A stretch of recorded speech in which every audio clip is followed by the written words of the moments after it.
Andy Roddick pinpoints clutch shot that won Aryna Sabalenka the U.S. Open against Amanda Anisimova. The 2025 U.S. Open women's singles final between Aryna Sabalenka and Amanda Anisimova was more than a tennis match. It was a symphony of nerves, grit, and high-stakes drama that electrified Arthur Ashe Stadium.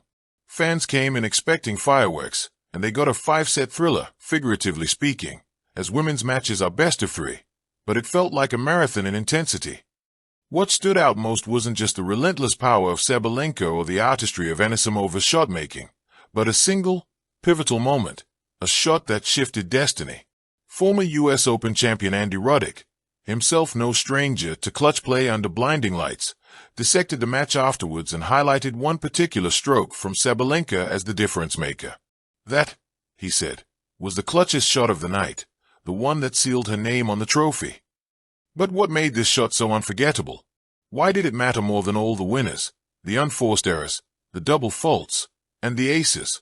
To understand it fully, one must dive into the psychology of tennis, the narratives of these two young women, and the perspective of a man who once stood on that same court under the heaviest spotlight in tennis.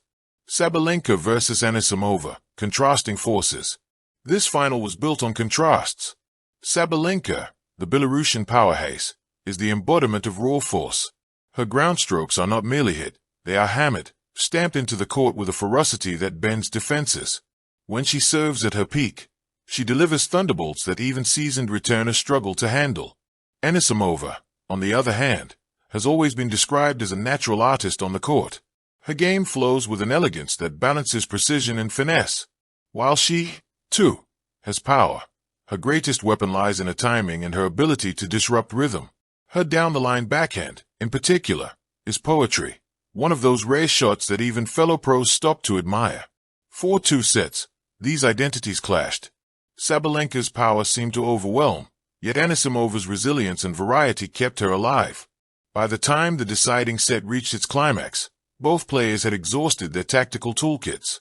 It was less about skill now, more about nerve. The build-up to the clutch moment. Andy Roddick, analyzing the final point by point, described how Sabalenka seemed to tighten as Anisimova mounted a comeback late in the third set. The momentum was shifting. At 5-5, deuce, on Sabalenka's serve, the tension could be sliced with a knife. Arthur Ashe Stadium buzzed with anticipation. Anisimova had just cracked a return winner past Sabalenka moments before, and the Belarusian's body language suggested frustration. She bounced the ball hard, jaw clenched, aware that a break here could mean handing the championship to her opponent.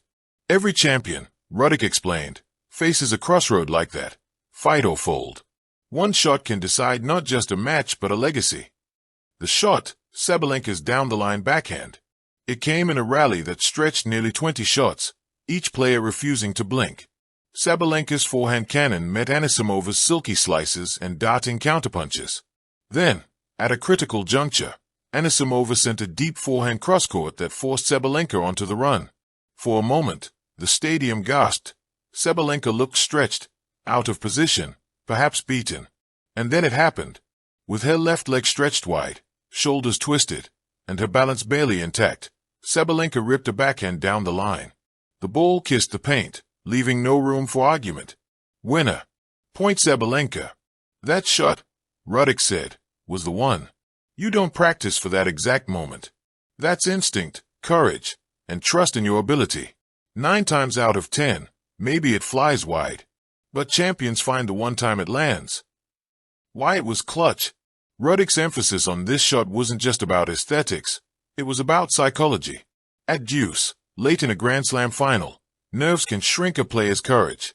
Many would play safe, loop the ball cross-court, and wait for an error. Sabalenka did the opposite. She risked it all with one of the lowest percentage shots in tennis. And she nailed it. In doing so, she not only won the point but sent a message, both to Anisimova and to herself. She was not going to retreat. She was not going to be dictated to. She would live or die on her own terms. Moments later, she closed out the game, then the set, and eventually, the match. That single backhand ignited the surge that carried her across the finish line. Andy Roddick's lens, experience of pressure. Why did Roddick's words carry weight? Because he knows firsthand what it means to face these moments. The 2003 U.S. Open champion, who also endured heartbreak in epic finals against Roger Federer, understands how one shot can tilt everything. In his post-match analysis, he compared Sabalenka's backhand to moments from his own career. "I've hit serves at 142 miles per hour in finals, but I can tell you, speed doesn't mean anything if your arm is shaking." What Sabalenka did was equivalent to hitting that serve with every muscle in your body screaming, "Don't miss." That's why I called it clutch. The ripple effect on Anisimova. For Anisimova, the shot was devastating. She had built momentum, constructed a rally perfectly, and forced Sabalenka wide, only to see the point snatched from her by a millimeter-perfect stroke. You could see her shoulders sag just slightly after that exchange.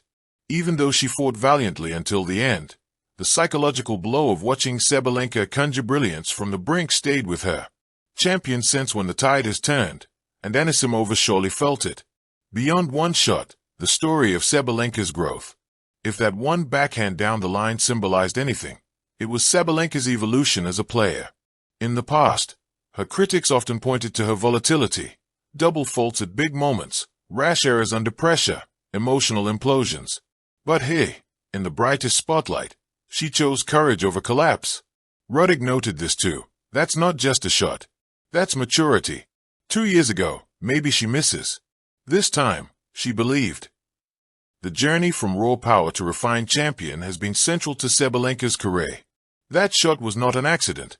It was the culmination of years of growth, mentally and technically. The fans' perspective, gasps, cheers, history. In the stands, that moment will live forever. The collective gasp when Sabalenka swung, the split-second silence as the ball flew, the eruption of cheers when it landed. These are the sounds of history. Fans don't always remember every statistic or scoreline, but they remember shots like these. Just as Federer's tweener, Nadal's passing shots, and Serena's aces live in highlight reels, so too will Sabalenka's clutch backhand. What this means for women's tennis. The 2025 US Open final reinforced a truth. Women's tennis is thriving with drama, artistry, and personalities. Sabalenka's win was not just a triumph for her but a statement for the sport. Clutch moments define eras. With Iga Swiatek, Coco Gauff, Elena Rybakina, and now Anisimova all vying for supremacy. Moments like this set the stage for rivalries that fans will cherish. Roddick's analysis highlights something deeper, that the sport is about more than statistics. Thank you for watching. Please don't forget to hit the subscribe button, like and share. Till next time.